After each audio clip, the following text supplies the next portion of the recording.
समांतर सरणी, समांतर सरणी में जो फार्मूला आएगा मैथ का उसको देखना है। एगो जानेंगे टी एन बराबर ए plus N minus 1 into D. ये फार्मूला तुमको देखने के लिए मिलेगा, लेकिन इसी में कहीं कहीं की बोलते मिलेगा ए एन बराबर ए plus N minus 1 into D, ये भी देखने के लिए मिलेगा। तो इसमें जानना क्या है कि टी एन क्या होता है, ए क्या होता है, एन क्या होता है, डी क्या होता है। तो टी एन से होता है अंतिम, ए से होता है एपी का प्रथम पद, डी से होता है दो पदों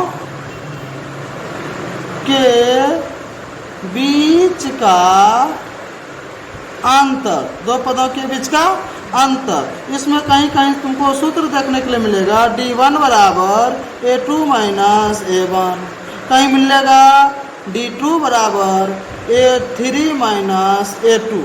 मान लेते हैं कोई एपी है, एगो एपी है A1, A2, A3, A4, A5, A6, ये सब क्या है, एपी में है। तो पदांतर निकालना होगा, तो D1 निकालना है A2 माइनस A1। अगर D2 निकालना है तो क्या बोले थे, A3 माइनस A2 करेंगे। इस तरह से बनाना है सवाल। और जानना है कि n होता है, n क्या होता है, AP का कुल पद होता है। AP का कुल पद को n से सूचित किया जाता है, कुल पद होगा। ठीक, अब इससे संबंधित सवाल को बना। इस श्रेणी के बारे में जानेंगे। अगर कई ठान लिखल रहेगा 2, 4, 6, 8, पूछेगा दिया गया श्रेणी एपी में है या नहीं, ये दोनों के बीच का अंतर देखेगा तो कितना आ रहा है, 2, 2, ये क्या हो जाएगा, एपी में है।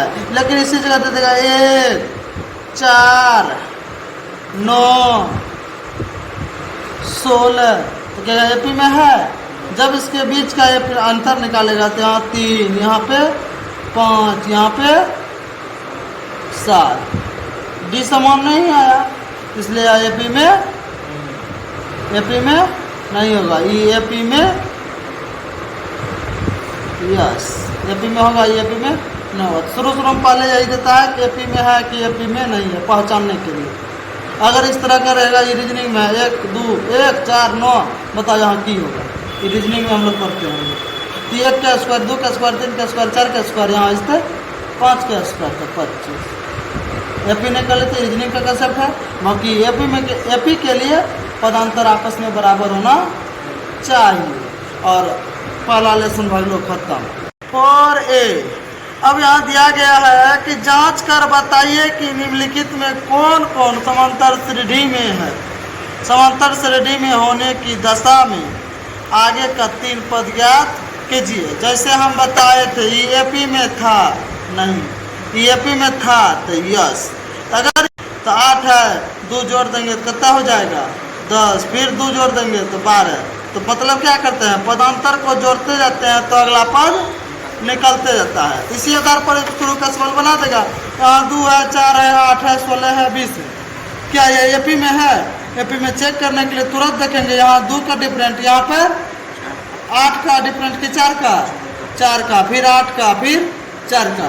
मतलब क्या हो रहा है, दोनों दो पदों के बीच का अंतर घट रहा है और बढ़ रहा है, इसलिए एपी में नहीं है। अगर एपी में नहीं है तो अगला पद भी संभव नहीं है। फिर लिखा -10, -6, -2, माइनस, फिर 2 लिख देते। क्या यह एपी में है? अब तुम पहले बताओ, 1 बड़ा कि -2 बड़ा?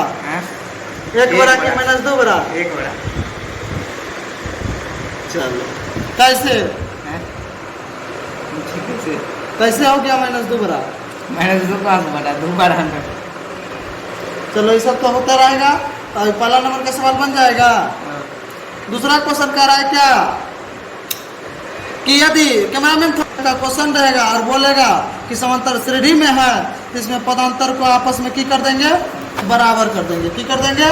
पदांतर को बराबर कर देंगे। लिख लेंगे, छांट लेंगे पहले, नहीं समझ में आया तो a1 का मान दिया है x + 2, a2 का मान दिया है 3x और a3 का मान दिया है 4x + 1।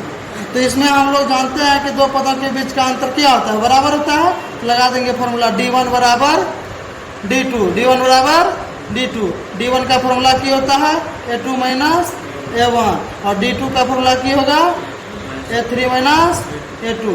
a3 का मान देखिएगा तो यहाँ कहते हैं और इस a1 का -a1 और a3 - a2। अब a3 का मान क्या है 4x और डिफरेंट कर देंगे 3x। अब यहाँ से जोड़ घटाव करेगा तो x का मान निकल जाएगा। 2x में एगो x घटेगा तो 2x बचेगा, इस पर से फिर 4x में 3x घटेगा तो एगो x बचेगा। तो यहाँ से अगर देखा जाए तो यहाँ से बचेगा 2x - x होगा और इधर देखिए 2x में एगो x घटा तो 2x बचा, 4x में 3x घटा एगो x बचा, उठा के यहाँ ला दिए, ये उठ के कहाँ चला है, ये पर आ गया तो 2 + 1 3 हो गया, 2 टका में 1 टका चल गया तो 1 टका बचा, मतलब एगो x का मान क्या आगे 3। कहते f के पद क्या है तो 5 3 तिया 9 4 तिया 12 13, सबके बीच का पदांतर देखो कितना आ गया 4 आ रहा है तो हो गया x के मान। इस तरह से इनसे ई बन जाएगा, ई बन जाएगा, ई बन जाएगा, ई बन जाएगा, ई बन जाएगा।